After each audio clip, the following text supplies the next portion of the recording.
कर दी है।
ओके, सबने लिख लिया है? देखो आगे बढ़ते हैं।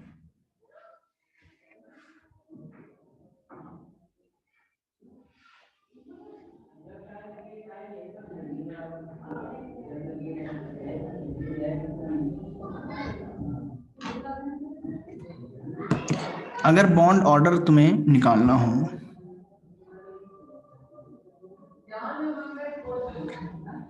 हाँ, बॉन्ड लेंथ में हमने डेफिनेशन करी थी सिर्फ, नहीं उसमें और कुछ ऐसा नहीं है, उसमें इसी से रिलेटेड है। ओके खुशी, देखो इतने सिंपल है सर एक मिनट ऊपर इस एग्जांपल में एसओ का बॉन्ड ऑर्डर 6 क्यों नहीं हुआ? ऐसा नहीं होता है कि टोटल बॉन्ड्स, ऐसा नहीं है, पर्टिकुलर दो एटम्स के बीच बॉन्ड, डेफिनेशन में लिखा था ना, याद है? बिटवीन द टू एटम्स, ये पॉइंट इंपॉर्टेंट है। जैसे हमारे पास यहाँ बहुत सारे अलग अलग एटम्स हैं, लेकिन बिटवीन टू एटम्स का मतलब है कोई दो ले लो, ये दो ले लिए तो ये दो एटम्स,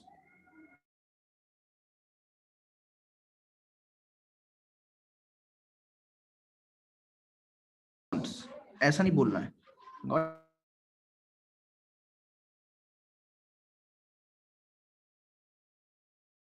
पर्टिकुलरली एक सल्फर और एक ऑक्सीजन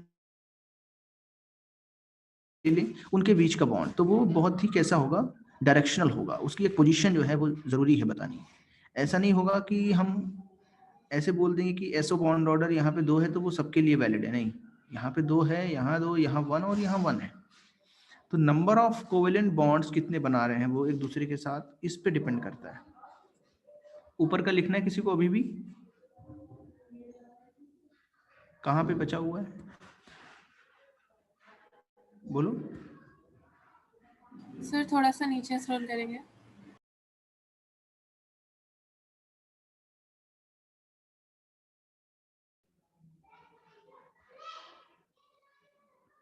स्क्रॉल नीचे करना है, ओके, यही है लास्ट, इतने लिखाया है।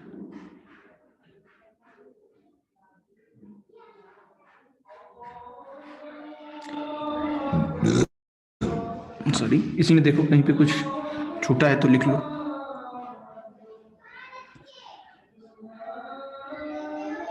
समझ में आया?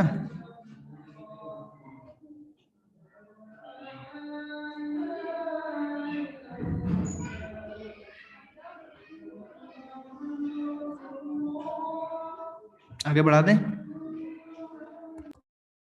Anyone remaining? सबका हो गया? देखें, हम याद रखेंगे कि जो बॉन्ड ऑर्डर है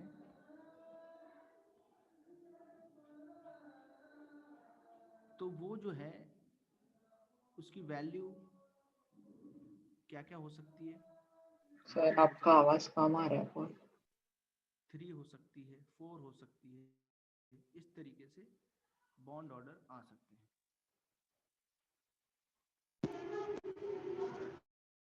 डिफरेंट डिफरेंट बॉन्ड ऑर्डर्स हमें यहाँ पे देखने को मिलते हैं। समझ में आ रहा है कि नहीं भाई? बॉन्ड ऑर्डर 1 भी हो सकता है, 2 भी हो सकता है, 3 भी हो सकता है। और अभी हम आगे चलेंगे तो रेजोनेटिंग स्ट्रक्चर्स बनाएंगे, तो बॉन्ड ऑर्डर जो है वो डेसिमल्स में भी हो सकता है, मतलब वो एक फ्रैक्शनल वैल्यू हो सकती है ना? Can also be fractional. Bond order एक फ्रैक्शनल वैल्यू भी हो सकती है, ये एक पॉइंट याद रखना है। दूसरी चीज ये है कि जो बॉन्ड लेंथ होती है वो इनवर्सली प्रोपोर्शनल होती है बॉन्ड ऑर्डर के। Got it? ये दो चीजें याद रखें। बॉन्ड लेंथ जो है वो बॉन्ड ऑर्डर के इनवर्सली प्रोपोर्शनल है। बॉन्ड ऑर्डर फ्रैक्शनल भी हो सकता है। अच्छा, बॉन्ड की जो स्ट्रेंथ होगी, बॉन्ड स्ट्रेंथ मतलब बॉन्ड कितना पावरफुल है, ये बॉन्ड ऑर्डर पे डिपेंड करता है, डायरेक्टली प्रोपोर्शनल है। लेकिन बॉन्ड स्ट्रेंथ इनवर्सली प्रोपोर्शनल है बॉन्ड लेंथ के। जितना लॉन्गर बॉन्ड होगा उसको ब्रेक करना उतना आसान है। ठीक है, ये डायरेक्टली हमको 3-4 पॉइंट्स याद रखने हैं। जैसे मैं तुमसे पूछता हूं तो उसमें तुम बताना, ये कार्बन सिंगल बॉन्ड कार्बन है, ये कार्बन डबल बॉन्ड कार्बन है, और ये कार्बन ट्रिपल बॉन्ड कार्बन है। सबसे ज्यादा बॉन्ड ऑर्डर किसका है बताओ? सी ट्रिपल बॉन्ड सी में, है ना? इसका बॉन्ड ऑर्डर कितना है? 1। इसका बॉन्ड ऑर्डर कितना है? 2। इसका बॉन्ड ऑर्डर कितना है? 3। समझ में आ रहा है यहाँ तक? तो ये बॉन्ड ऑर्डर्स तुम्हें प्रॉपरली पता चलनी चाहिए। अच्छा, बॉन्ड लेंथ किसकी ज्यादा होगी? सी सिंगल बॉन्ड सी सबसे ज्यादा बड़ा होगा, सी डबल बॉन्ड सी छोटा होगा, और ये सबसे छोटा होगा बॉन्ड लेंथ। क्योंकि जितने ज्यादा बॉन्ड्स होंगे उतना ज्यादा अट्रैक्शन बढ़ेगा इनके बीच, और ये पास पास आ जाएंगे, है ना? ये अट्रैक्शन फोर्स क्या होंगे? इंक्रीज करेंगे जितने ज्यादा बॉन्ड्स होंगे। भाई केमिकल बॉन्ड्स का मतलब है अट्रैक्टिव फोर्सेस। अट्रैक्टिव फोर्स जितने ज्यादा होंगे उतने कार्बन कार्बन जो हमारे पास एटम्स हैं वो पास में आएंगे, उनके न्यूक्लियस के बीच की डिस्टेंस जो है वो कम होती जाएगी। समझ में आ गया इतना? तो हमें एक इंपॉर्टेंट चीज याद रखनी है।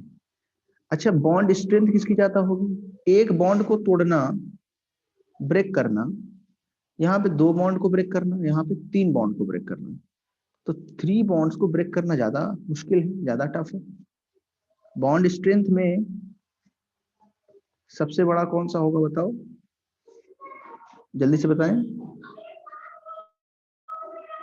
सी triple bond C. Okay, good. तो ये डेटा भी याद रखें, तो इसको नोट कर लें।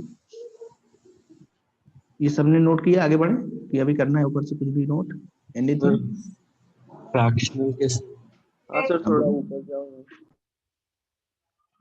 फ्रैक्शनल के बाद से फ्रैक्शनल कैसे होता है? फ्रैक्शनल के बाद ही लिखा है, देखो।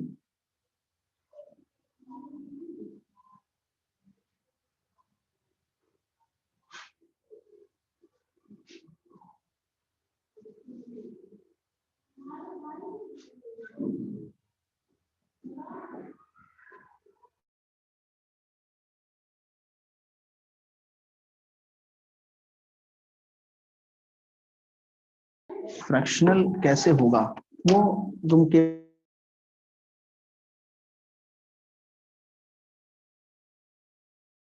नहीं आते ना। अभी इसका मैं बताऊंगा। अभी हम लोग क्या पढ़ेंगे? Resonance structure, resonating structures. Hybridization से नहीं होगा, रेजोनेंस की वजह से होगा। रेजोनेटिंग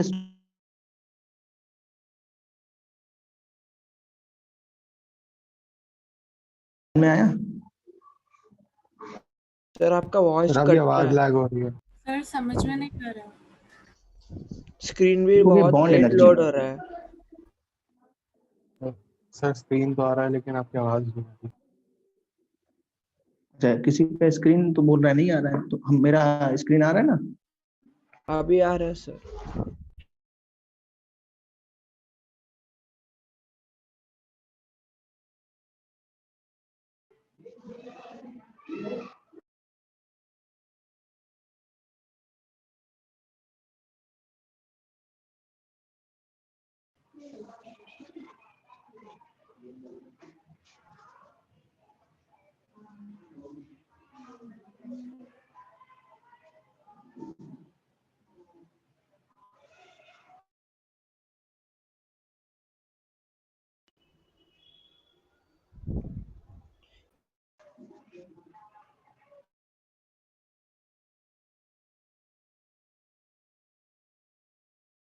करनी है। बॉन्ड एनर्जी क्या होती है? The amount of energy required to break 1 mole of a particular type of bonds in gaseous state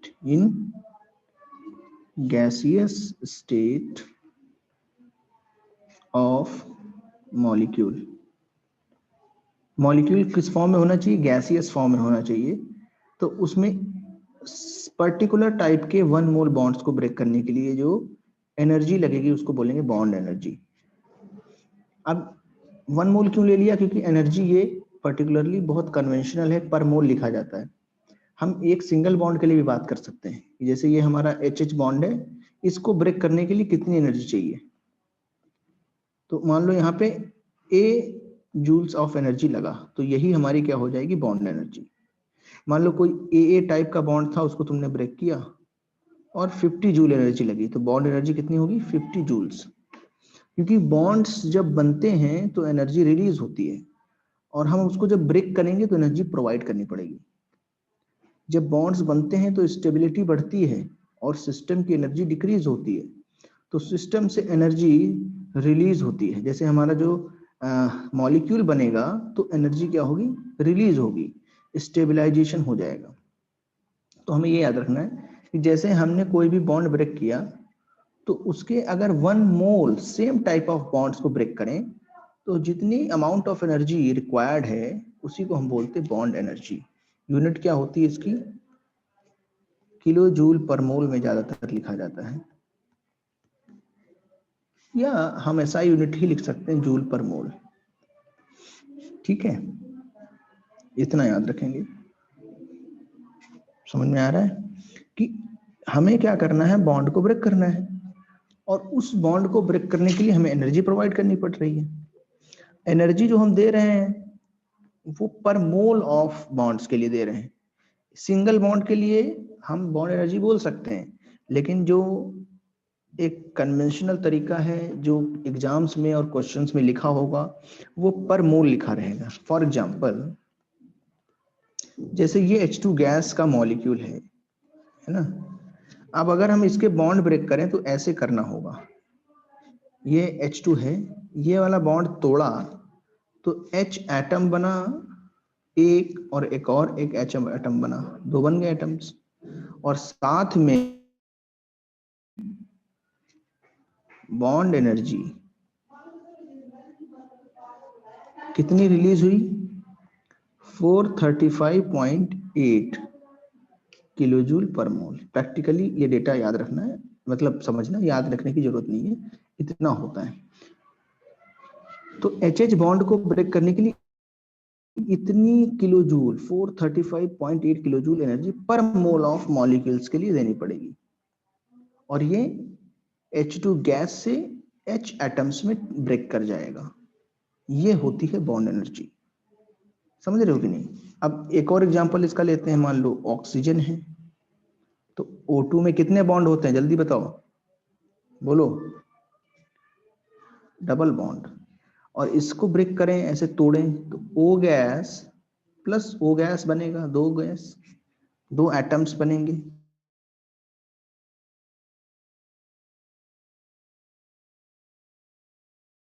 four 98 kilo joule पर मोल है।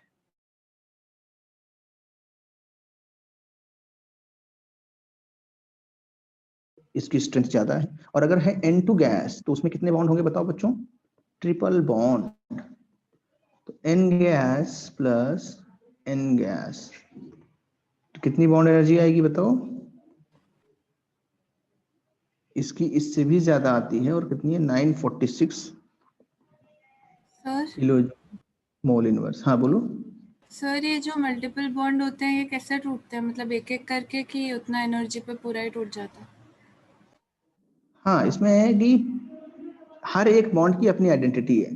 तो एक बॉन्ड पहले टूटेगा, फिर दूसरा, फिर तीसरा, ऐसे टूटते हैं। लेकिन ओवरऑल जैसे हमने अगर बोला है तो मतलब ये first plus second plus third तीनों बॉन्ड की एक साथ एनर्जी है। ऐसा जरूरी नहीं है कि तीनों टूटेंगे हमेशा, नहीं, एक भी टूट सकता है, उसके बाद एक बचेगा, फिर वो भी टूट जाएगा, ऐसा। लेकिन अगर तुम उतनी एनर्जी एक साथ दे दो तो हमें क्या होगा? एक साथ में तीनों बॉन्ड टूट जाएंगे।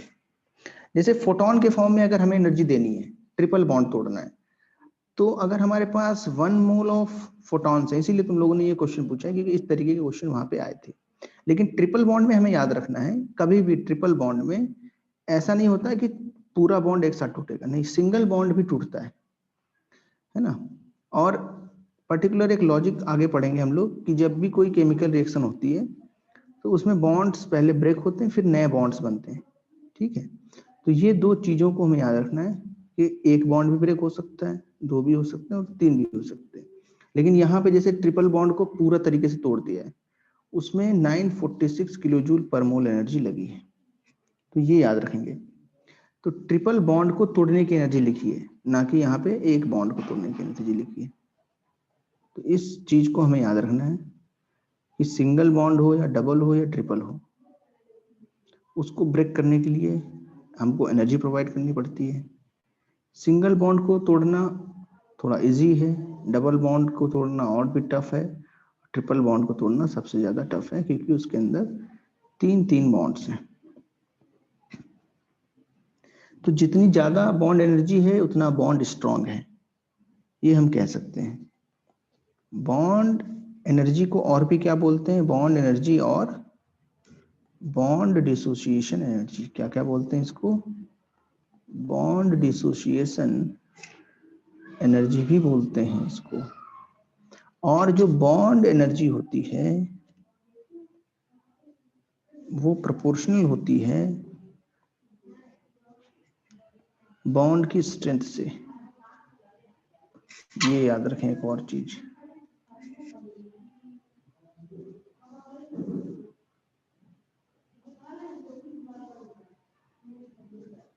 नहीं, अगर हमें N2 के 3 बॉन्ड ब्रेक करने हैं तो हमें टोटल एनर्जी प्रोवाइड करनी पड़ेगी 946, तभी टूटेंगे। नहीं, ऐसा नहीं होता है कि हम 300 किलो जूल एनर्जी प्रोवाइड करेंगे तो एक बॉन्ड ब्रेक हो जाएगा, हाफ नहीं होता है उसका, समझे?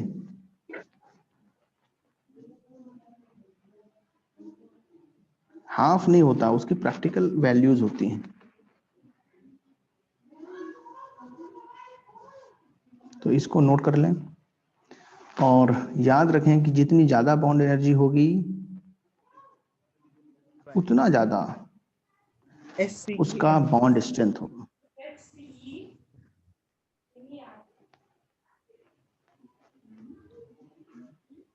तुम्हारी बेटी को देखो नहीं आता। ओके, ये हमें बहुत ही इंपॉर्टेंटली याद रखना है।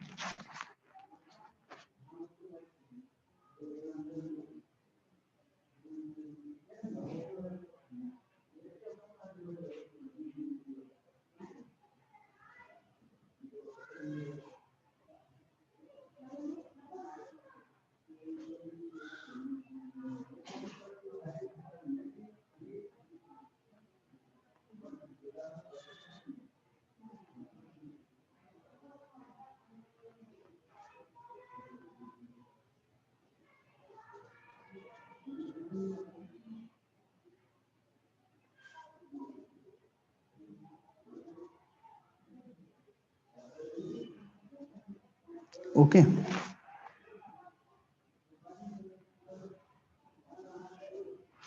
अब देखो, बहुत ही इंपॉर्टेंटली याद रखना है कि अगर हमें कभी भी डेटा दिया हो,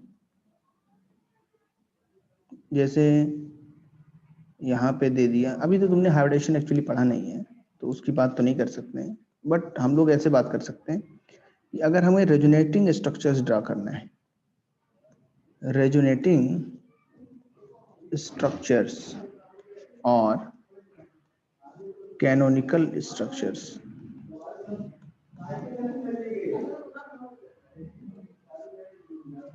देखो बहुत सारे ऐसे केमिकल कंपाउंड्स हैं जैसे CO3 2 minus, C double bond O minus O minus. तो यहाँ पे हमें देखना है कि कार्बोनेट जो आयन है इसका क्या एक ही स्ट्रक्चर पॉसिबल है? नहीं, इसमें हम डबल बॉन्ड O को दूसरी जगह पे भी लगा सकते हैं। तो इसकी ये पहला स्ट्रक्चर हो गया। दूसरा स्ट्रक्चर कैसे होगा? हम क्लॉकवाइज इसको ले गए, थोड़ी सी इसमें जगह रखनी है, ऊपर माइनस कर दिया, इधर डबल बॉन्ड हो और इधर O माइनस, ये दूसरा स्ट्रक्चर पॉसिबल हो गया। तीसरा क्या हो सकता है? डबल बॉन्ड हो, इस साइड भी हो सकता है, इधर O माइनस, इधर O माइनस, इधर डबल बॉन्ड हो, ये थर्ड पॉसिबल स्ट्रक्चर हो गया। समझ में आ गया? तो हम ऐसे बोल सकते हैं कि ये तीनों स्ट्रक्चर्स ही लुईस स्ट्रक्चर्स पॉसिबल हैं, लेकिन किसी भी एक स्ट्रक्चर से हमें कार्बोनेट आयन की प्रॉपर्टीज एक्सप्लेन नहीं हो पाती हैं। जो कार्बोनेट आयन होता है उसकी जब रिएक्शंस होती हैं या जब वो उसकी स्टडी की जाती है तो इलेक्ट्रॉन डेंसिटी हर ऑक्सीजन एटम पे सेम मिलती है, बॉन्ड जो स्ट्रेंथ है वो तीनों बॉन्ड की सेम मिलती है। लेकिन अगर इन तीनों में से कोई एक स्ट्रक्चर उठाया जाए तो एक बॉन्ड स्ट्रांग लग रहा है जिसमें डबल बॉन्ड है, मान लो इसको नंबर 1 दे दिया, और इस स्ट्रक्चर में दूसरा और तीसरा बॉन्ड वीक लग रहा है, दूसरे स्ट्रक्चर में पहला बॉन्ड वीक है, दूसरा स्ट्रांग है, तीसरा।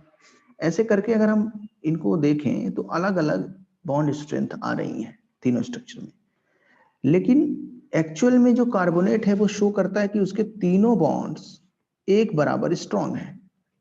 तो ऐसा कैसे पॉसिबल है? इसका मतलब इन तीनों का एवरेज या हाइब्रिड स्ट्रक्चर यहाँ मिलता है, इन तीनों को मिला के। मतलब यहाँ पे जो बॉन्ड है वो 1 और 2 के बीच का है। 1 और 2 के बीच का क्यों है? क्योंकि देखो इस पोजीशन नंबर 3 पे यहाँ सिंगल बॉन्ड है, यहाँ सिंगल बॉन्ड, लेकिन यहाँ डबल बॉन्ड। मतलब एवरेज होगा इसका, टोटल कितने बॉन्ड आ रहे हैं? 1 2 3 4, और लोकेशन कितनी है, कितनी बार स्ट्रक्चर बनाया है? 1 2 3, तो 4/3 बॉन्ड ऑर्डर आएगा। इसका हम फॉर्मूला बता देते हैं। बॉन्ड ऑर्डर का फॉर्मूला क्या आएगा? Total number of bonds, total number of bonds upon total number of locations. ये फॉर्मूला याद कर लो एक। तो बॉन्ड ऑर्डर क्या आएगा बताओ? टोटल बॉन्ड्स कितने हैं बताओ कार्बोनेट में, बोलो जल्दी से देख के। 4, और लोकेशन कितनी है? 3। तो इसका बॉन्ड ऑर्डर कितना आएगा? 1.33। इसका बॉन्ड ऑर्डर 33, इसका बॉन्ड ऑर्डर कितना आएगा? 1.33। ये चीज हमें याद रखनी है। तो ये बहुत ही इंपॉर्टेंट है कि बॉन्ड ऑर्डर जो है वो 1.33 है, और टोटल पे चार्ज जो है वो -2 है। इसको बोलते हैं हाइब्रिड फॉर्म। इससे देखो एक्सप्लेन हो रहा है, all the CO bonds are similar, all the CO bonds are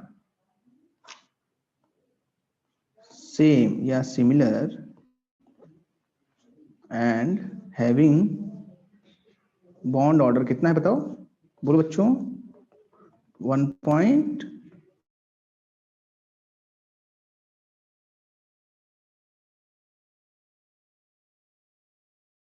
किया है, 3 स्ट्रक्चर पॉसिबल थे।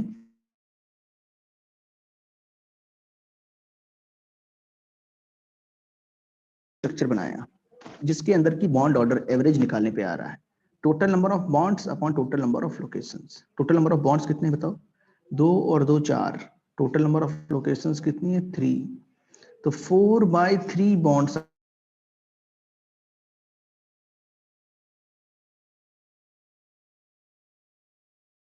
1.33।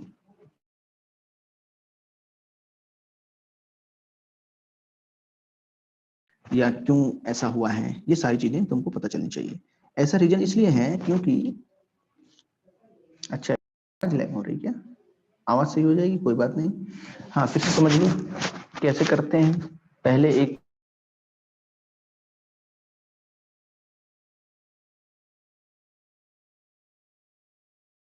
चेंज करने पे, तो एक बार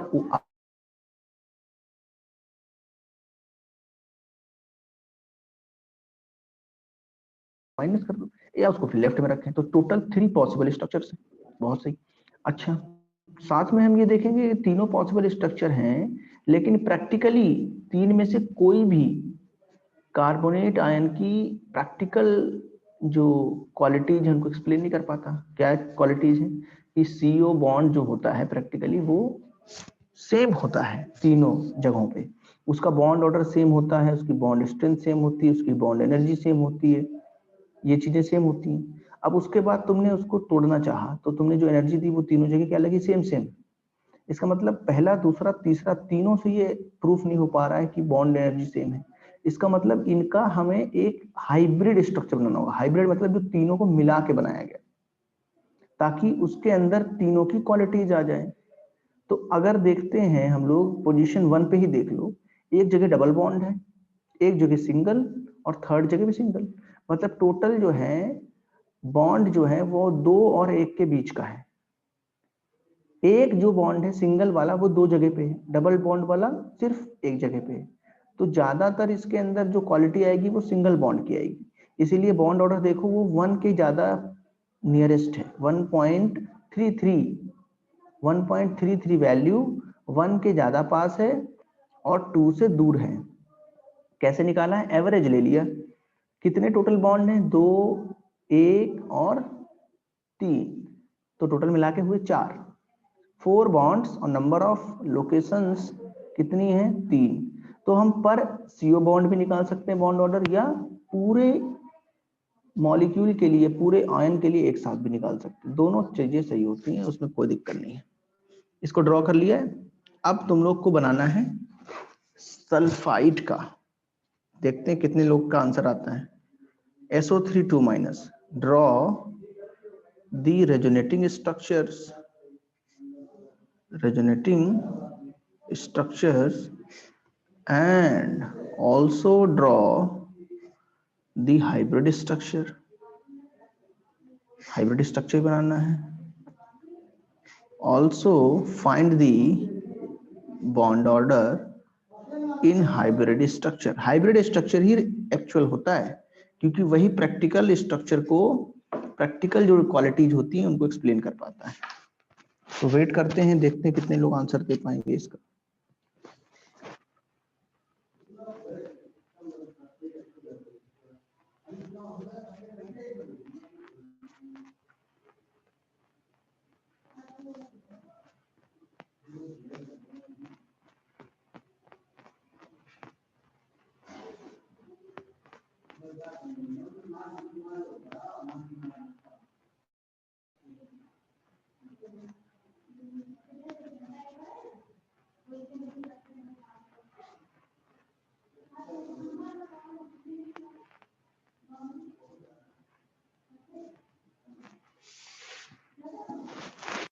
गलत नहीं होना चाहिए आंसर।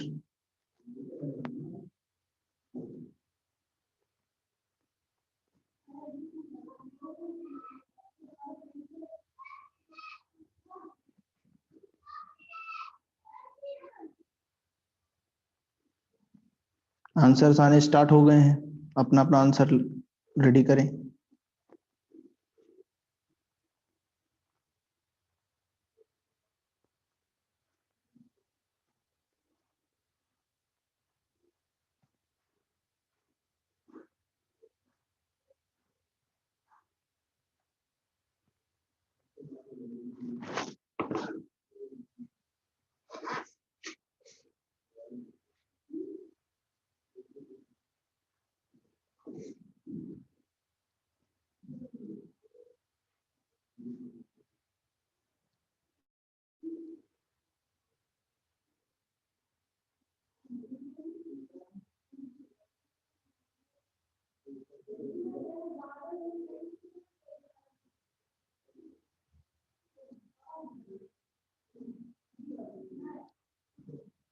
देखो नेक्स्ट स्ट्रक्चर ले लो, PO4 3- का। कुछ बच्चों ने शायद ये पहले भी किया होगा, बट फिर भी करना है बोर्ड्स पॉइंट ऑफ व्यू से ना, एनसीईआरटी में जो आता है उसमें लिखने की प्रैक्टिस होनी चाहिए।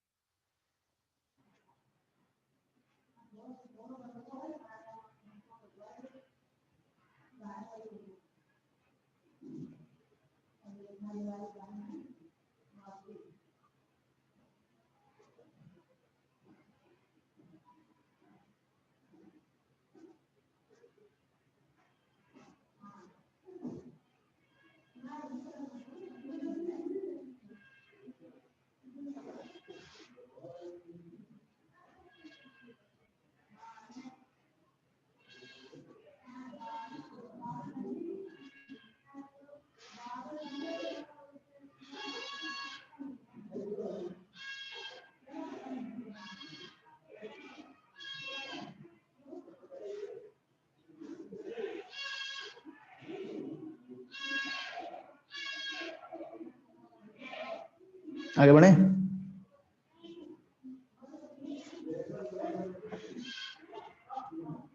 ऊपर स्क्रॉल कर देंगे। Yes,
okay.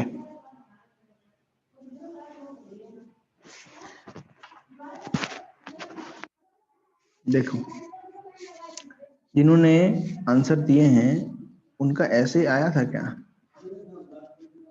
जिन्होंने पहले से पता है वो तो ठीक है, वो अपना प्रैक्टिस करें। न्यू स्टूडेंट्स जिन्होंने पहले नहीं पढ़ा था, हाँ समझ पा रहे हो? कितना आंसर आया? देखो आर्यन वेरी गुड, आर्यन का करेक्ट है। अद्वैत, अद्वैत का भी करेक्ट है। अभिजीत तो पहले का आंसर दिया है क्या? 1.25 is the correct answer.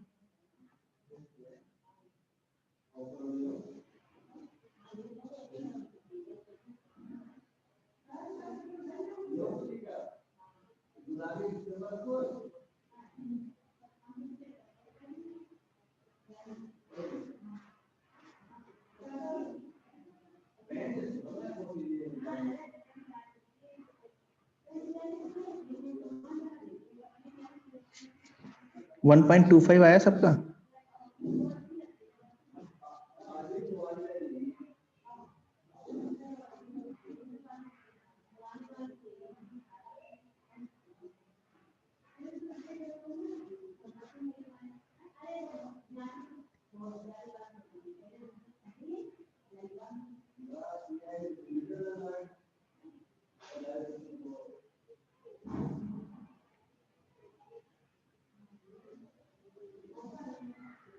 Charge एक बार बताओ कितना आएगा?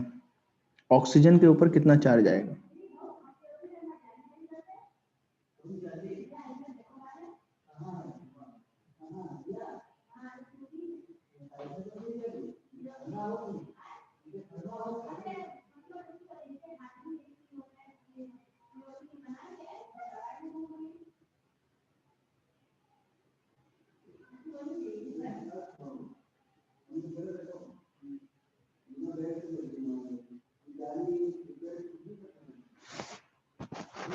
-0.75, वेरी गुड। बच्चे नए हैं जिन्होंने नहीं पढ़ा है वो याद रखेंगे बॉन्ड ऑर्डर कैसे निकालते हैं। टोटल नंबर ऑफ बॉन्ड्स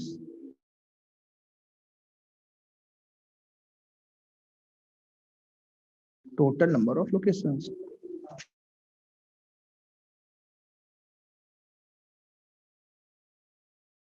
पांच और लोकेशन कितनी है 4, मतलब पीओ बॉन्ड कितने हैं 4, तो 1.25।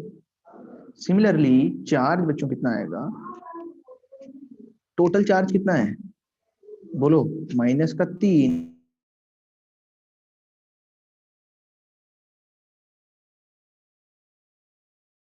ओके। Any doubts? आप सबसे इंपॉर्टेंट आते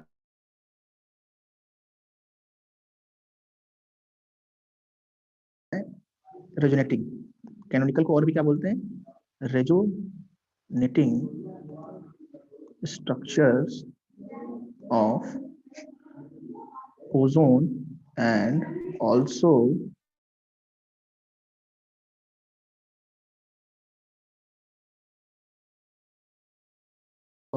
the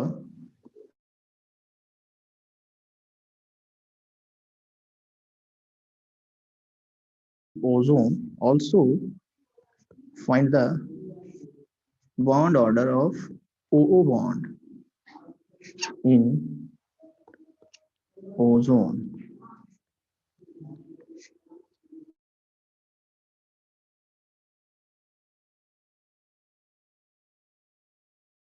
रिपीट कर देता हूं प्रश्न, ना देखो, ओके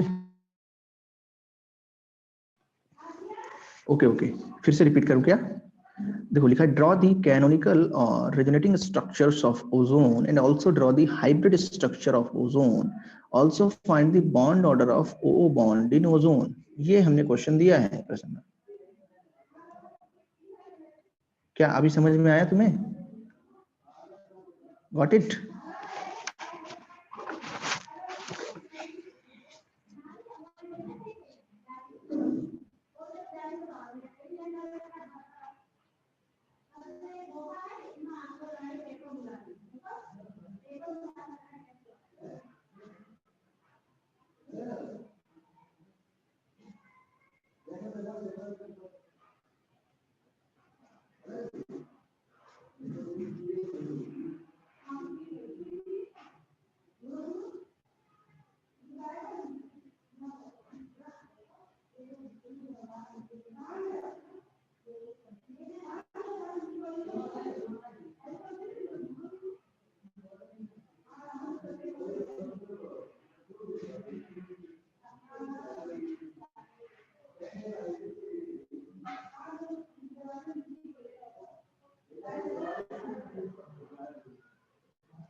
ओके, स्क्रॉल अप, कहाँ पे स्क्रॉल करना है बताओ?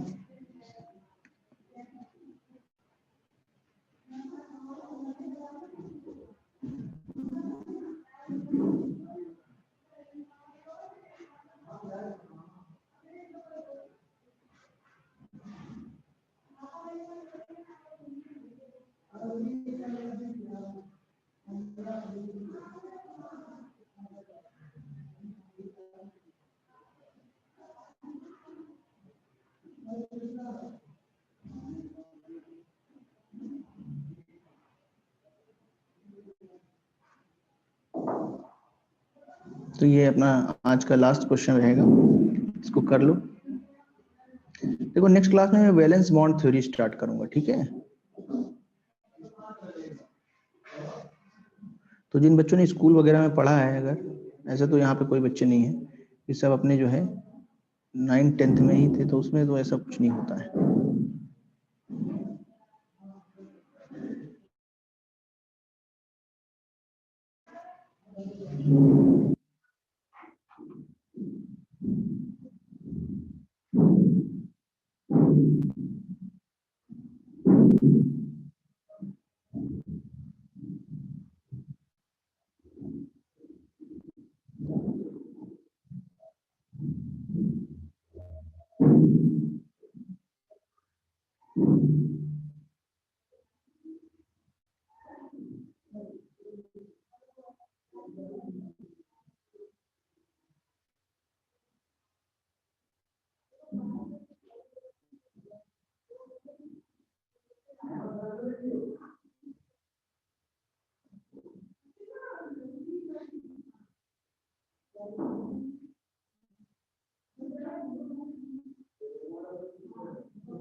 तो टर्म टेस्ट के मार्क्स कब मिलेंगे? चेक हो रहे हैं अभी, चेक होने के बाद जल्दी मिल जाएंगे। Okay.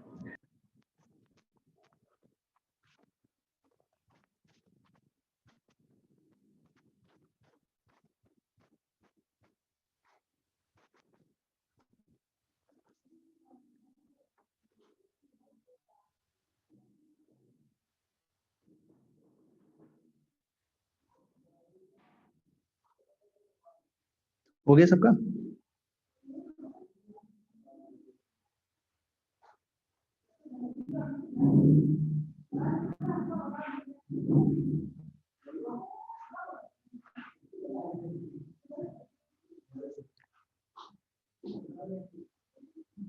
Bond order 0.5, yes very good. 0.5 नहीं, एक्चुअली 1.5 आएगा ना। अच्छा मैं बना देता हूँ, चलो ऐसे बना सकते हैं कि नहीं, ऐसा स्ट्रक्चर बना सकते हैं कि नहीं, इसको ऐसे बना सकते हैं कि नहीं बताओ भाई। कोऑर्डिनेट बॉन्ड का मतलब ये सिखाया था कि नहीं, प्लस और माइनस, याद है? तो इस स्ट्रक्चर को 1 मान लिया अगर, तो ऐसे इधर भी तो हो सकता है इस तरीके का। ये दूसरा स्ट्रक्चर बनेगा कैनोनिकल फॉर्म से ही। और हाइब्रिड कैसा होगा भाई? सिंगल बॉन्ड तो दोनों जगह है, देखो यहाँ पे सिंगल और यहाँ पे डबल, यहाँ पे डबल, यहाँ पे सिंगल, मतलब इन दोनों का क्या लेना होगा, एवरेज। तो 1.5 बॉन्ड ऑर्डर आएगा। बॉन्ड ऑर्डर कितना आएगा? 1.5। और पूरे ओजोन पे तो 0 चार्ज है, तो चार्ज यहाँ पे 0 भी दिखा सकते हो। ऐसे ही स्ट्रक्चर ये भी सही है, और ऐसे भी दिखा सकते हो कि यहाँ बॉन्ड ऑर्डर ऐसे प्लस माइनस हाफ, चूंकि यहाँ -1 है और यहाँ इस पे 0 है, और यहाँ -1 है और यहाँ इस पे 0 है, और इस पे तो दोनों स्ट्रक्चर में +1 ही रहता है, तो ये स्ट्रक्चर पॉसिबल है, तो ये हाइब्रिड स्ट्रक्चर होता है। अच्छा, बॉन्ड ऑर्डर का फॉर्मूला भी लगा सकते हो। टोटल बॉन्ड्स कितने हैं? 3। टोटल लोकेशन कितनी है? 2।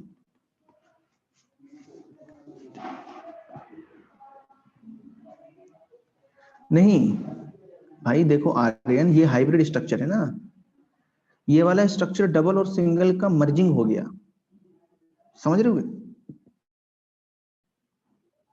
हाइब्रिड का मतलब क्या होता है? दोनों को मिला के देखना, एक साथ दोनों को देखने पे पता चलता है ये।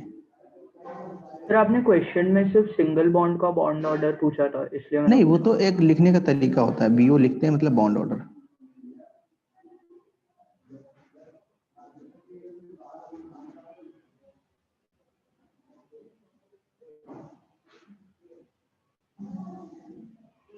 इतना याद रखोगे?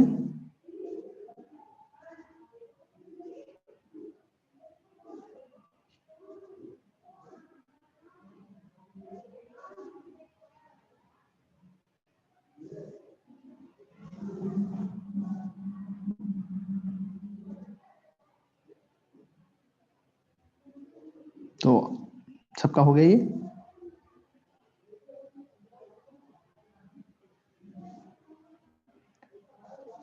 इसमें कोई डाउट है अभी भी बॉन्ड ऑर्डर में?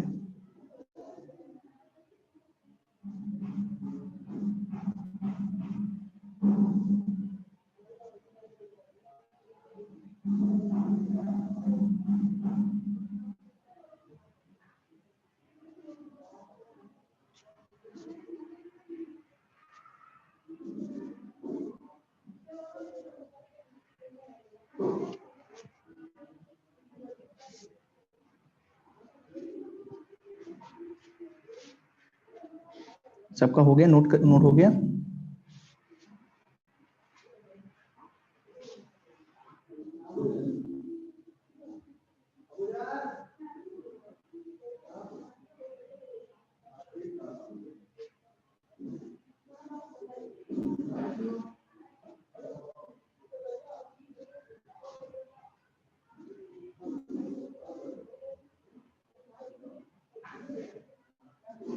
Okay good. इसके बाद तुम्हारी और भी कोई क्लास है क्या? सबने लिखना है बॉन्ड ऑर्डर कितना आएगा? 1.5 आएगा। तो ये अपनी बुक्स के पीछे के जो क्वेश्चंस हैं उसको सॉल्व करना स्टार्ट करो, और नेक्स्ट क्लास में मैं स्टार्ट करता हूँ नया टॉपिक है ना, वैलेंस बॉन्ड थ्योरी।